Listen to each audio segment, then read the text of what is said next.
एक पंडित जी रामायण कथा सुना रहे थे। लोग आते और आनंद विभोर होकर जाते।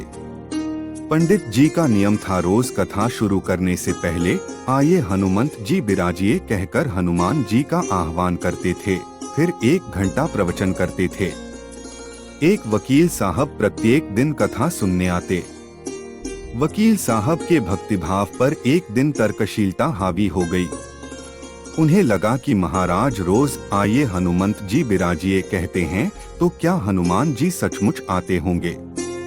अत वकील साहब ने पंडित जी से पूछ ही डाला, महाराज जी, आप रामायण की कथा बहुत अच्छी कहते हैं, हमें बड़ा रस आता है, परंतु आप जो गद्दी प्रतिदिन हनुमान जी को देते हैं, उस पर क्या हनुमान जी वास्तव में विराजते हैं?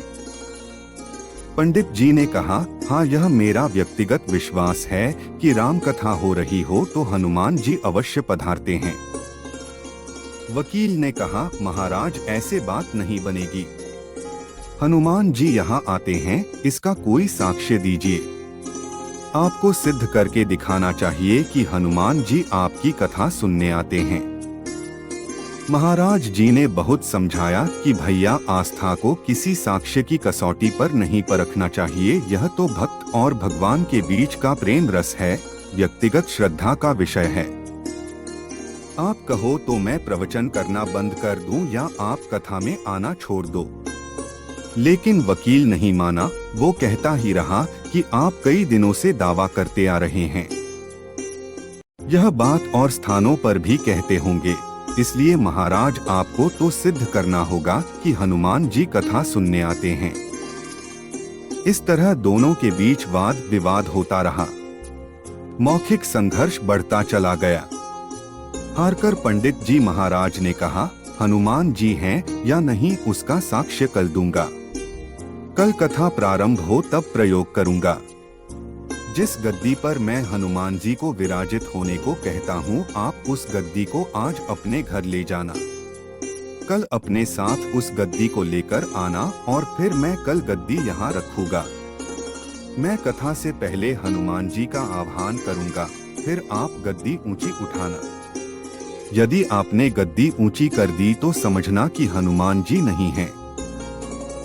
वकील इस कसौटी के लिए तैयार हो गया। पंडित जी ने कहा, हम दोनों में से जो पराजित होगा वह क्या करेगा, इसका निर्णय भी कर लें। यह तो सत्य की परीक्षा है। वकील ने कहा, मैं गद्दी ऊंची न कर सका तो वकालत छोड़कर आपसे दीक्षा ले लूंगा। आप पराजित हो गए तो क्या करोगे? पंडित जी ने कहा, मैं कथावाचन छोड़कर आपका दास बन जाऊंगा। अगले दिन कथा पंडाल में भारी भीड़ हुई। जो लोग प्रत्येक दिन कथा सुनने नहीं आते थे, वह भी भक्ति, प्रेम और विश्वास की परीक्षा देखने आए। अत्यधिक भीड़ हो गई। पंडाल भर गया। श्रद्धा और विश्वास का प्रश्न जो था। पंडित जी महाराज और वकील साहब कथा पंडाल में पधारे। गद्दी रखी गई। पंडित जी ने सजल नेत्रों से मंगलाचरण किया और फिर बोले, आइए हनुमंत जी बिराजिए। ऐसा बोलते ही पंडित जी के नेत्र सजल हो उठे। मन ही मन पंडित जी बोले, प्रभु, आज मेरा प्रश्न नहीं बल्कि रघुकुल रीति की परंपरा का प्रश्न है। मैं तो एक साधारण जन, मेरी भक्ति और आस्था की लाज रखना। वकील साहब को निमंत्रण दिया गया, आइए गद्दी ऊंची कीजिए। लोगों की आंखें जम गईं। वकील साहब खड़े हुए। उन्होंने गद्दी उठाने के लिए हाथ बढ़ाया पर गद्दी को स्पर्श भी न कर सके। जो भी कारण रहा, उन्होंने 3 बार हाथ बढ़ाया, किंतु तीनों बार असफल रहे। पंडित जी देख रहे थे। गद्दी को पकड़ना तो दूर, वकील साहब गद्दी को छू भी न सके। तीनों बार वकील साहब पसीने से तर बतर हो गए। वकील साहब पंडित जी महाराज के चरणों में गिर पड़े और बोले, महाराज, गद्दी उठाना तो दूर, मुझे नहीं पता कि क्यों मेरा हाथ भी गद्दी तक नहीं पहुंच पा रहा है। अत मैं अपनी हार स्वीकार करता हूं।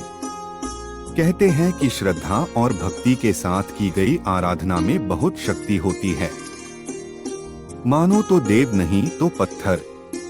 प्रभु की मूर्ति तो पाषाण की ही होती है, लेकिन भक्त के भाव से उसमें प्राण प्रतिष्ठा होती है तो प्रभु विराजते हैं। अपना बहुमूल्य समय निकालकर वीडियो देखने के लिए धन्यवाद। चैनल को सब्सक्राइब कर बेल आइकन ऑन कर दें और वीडियो को ज्यादा से ज्यादा शेयर करें।